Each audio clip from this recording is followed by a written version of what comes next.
पृथ्वी के औसत तापमान में होने वाली वृद्धि को ग्लोबल वार्मिंग कहते हैं। तापमान में होने वाली यह वृद्धि प्राकृतिक एवं मानव जनित दोनों रूपों में है। तापमान में प्राकृतिक वृद्धि एक स्वाभाविक वृद्धि है जो विभिन्न भौगोलिक प्रक्रिया के परिणाम स्वरूप होती है। वहीं तापमान में मानव जनित कारकों से होने वाली वृद्धि संपूर्ण पृथ्वी के जीवों के लिए हानिकारक है। जो मानव जनित वृद्धि होती है उसके कारण CO2, मीथेन, CFC, HFC और नाइट्रोजन के ऑक्साइड आदि पृथ्वी के वायुमंडल में एकत्रित होकर एक परत का निर्माण कर लेते हैं तथा पृथ्वी की ऊष्मा को वायुमंडल से बाहर जाने से रोक देती है, जिस कारण पृथ्वी पर ग्रीन हाउस प्रभाव की स्थिति उत्पन्न हो जाती है और तापमान में वृद्धि होने लगती है। और ग्लोबल वार्मिंग के जो कारण हैं वो इस प्रकार हैं कि यातायात के साधनों, बिजली संयंत्रों तथा औद्योगिक कारखानों से भारी मात्रा में CO2 और अनेक घातक गैस उत्सर्जित होती हैं जो ग्लोबल वार्मिंग में वृद्धि करती हैं।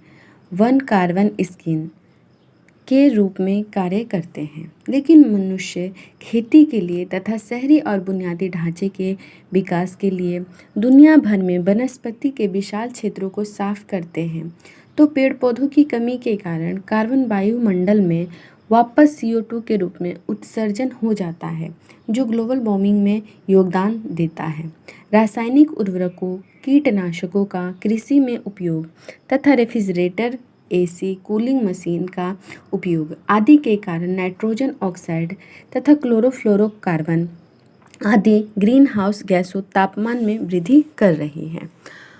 ग्लोबल वार्मिंग के प्रभाव: दुनिया भर में समुद्र के स्तर में वृद्धि, तेज तूफानों की आवृत्ति में वृद्धि, प्रजातियों का विलुप्त होना, मूंगा चट्टानों का गायब होना और जलवायु परिवर्तन। अनुमानों के अनुसार भारत के कोलकाता और पाकिस्तान के कराची को हीट वेव में सबसे ज़्यादा खतरा है। रिपोर्ट के मुताबिक वैश्विक तापमान के कारण भोजन, जल जनित और मच्छरों से होने वाली बीमारियों का प्रकोप बढ़ेगा। गरीब इलाकों में कम उत्पादक क्षेत्र खतरे में और इजाफा करेंगे। ग्लोबल वार्मिंग के प्रभावों को कम करने हेतु भारत सरकार का योगदान। भारत ने ग्लोबल वार्मिंग के प्रभावों को कम करने हेतु अनेक उपाय किए हैं, जिनका विवरण निम्न है।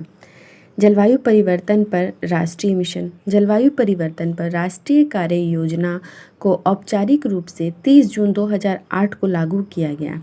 इस कार्य योजना में 8 मिशन निर्धारित किए गए हैं। राष्ट्रीय सौर मिशन, विकसित ऊर्जा दक्षता के लिए राष्ट्रीय मिशन, सुस्थिर निवास पर राष्ट्रीय मिशन, राष्ट्रीय जल मिशन, सुस्थिर हिमालयी पारिस्थितिकी तंत्र हेतु राष्ट्रीय मिशन, हरित भारत हेतु राष्ट्रीय मिशन और जलवायु परिवर्तन हेतु राजनीतिक ज्ञान पर राष्ट्रीय मिशन। भारत का अभीष्ट राष्ट्रीय निर्धारित योगदान। भारत ने दिसंबर में पेरिस में होने वाले जलवायु परिवर्तन सम्मेलन के लिए 2030 तक अपने कार्बन गैसों के उत्सर्जन को 2005 के स्तर के 33 से 35% तक घटाने की महत्वाकांक्षी प्रतिबद्धता की घोषणा की है।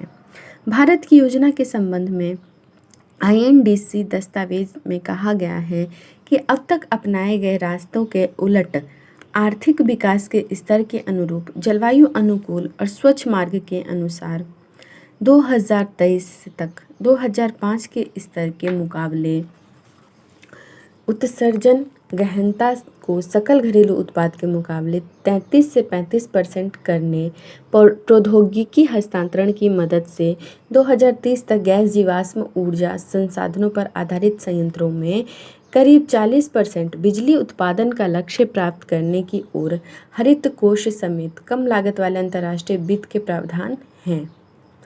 भारत सरकार ने 2030 तक 375 गीगावाट और ऊर्जा के उत्पादन का लक्ष्य रखा है। यदि यह लक्ष्य प्राप्त हो जाता है तो संभव है कि भारत का कार्बन उत्सर्जन कम हो जाएगा। इसके अलावा अक्षय ऊर्जा का उपयोग बढ़ाया जाएगा। 2030 तक 2.5 से 3 अरब टन कार्बन डाइऑक्साइड सोखने की क्षमता विकसित की जाएगी। अब निकट भविष्य में पूरा विश्व इस ग्रह के मानव के द्वारा की जाने वाली गलतियों के कारण पानी में डूब जाएगा। हिमनदों एवं ध्रुवीय बर्फीली चोटियों के पिघलने से समुद्र में जल की मात्रा बढ़ेगी। इसके अलावा तापमान बढ़ने से भी समुद्र जल में फैलाव होगा, जिससे समुद्री जल स्तर में वृद्धि होगी। इन सब के परिणाम स्वरूप छोटे द्वीप एवं समुद्र तटीय क्षेत्र जलमग्न हो जाएगी, जल में समा जाएंगी। विश्व के अनेक देश ऐसे हैं जिनके तट सागर या महासागर से मिलते हैं। समुद्री जल स्तर के बढ़ने के कारण इनके तटीय क्षेत्र जलमग्न हो सकते हैं। ऐसे देश हैं भारत, बांग्लादेश, श्रीलंका, चीन, अमेरिका, न्यूजीलैंड, फिजी, ऑस्ट्रेलिया आदि। मालदीव एवं तुवालू ऐसे 2 द्वीप राष्ट्र हैं जो कि समुद्र जल स्तर के बढ़ने से प्रभावित होंगे। मालदीव, मॉरिशस, लक्षद्वीप का बड़ा भूभाग पानी में डूब चुका है। हवाई और ऑस्ट्रेलियाई के करीब प्रशांत महासागर में बसे पोलिनेशियन द्वीप देश टुवालू पर उसके डूबने का खतरा मंडरा रहा है। इसी तरह प्रशांत महासागर में स्थित किरिबाती गणराज्य पर जल स्तर का खतरा मंडरा रहा है। इसी तरह कोरल सागर, आराफुरा सागर और कार्पेंटारिया खाड़ी ने टोरटेस स्ट्रेट से 274 द्वीपों में से बहुत सारे पहले ही डूब चुके हैं। जो बचे हैं उनमें बसे घरों में ज्वार से समुद्र का पानी घुस जाता है। खारे पानी से खेती तबाह हो चुकी है। यहाँ की विस्थापित आबादी तरावा के द्वीप में पनाह ले रही है, लेकिन यह कोई स्थायी इंतजाम नहीं है। प्रशांत महासागर का सोलोमन द्वीप भी सुरक्षित नहीं है। वर्ष 1900 से लेकर अब तक दुनिया में समुद्र जल स्तर औसतन 19 सेंटीमीटर बढ़ा है। अनुमान है कि इस शताब्दी के अंत तक यह जल स्तर 26 सेंटीमीटर से लेकर 83 सेंटीमीटर के बीच बढ़ने वाली है। 2050 तक और 2 करोड़ लोग विस्थापित होंगे।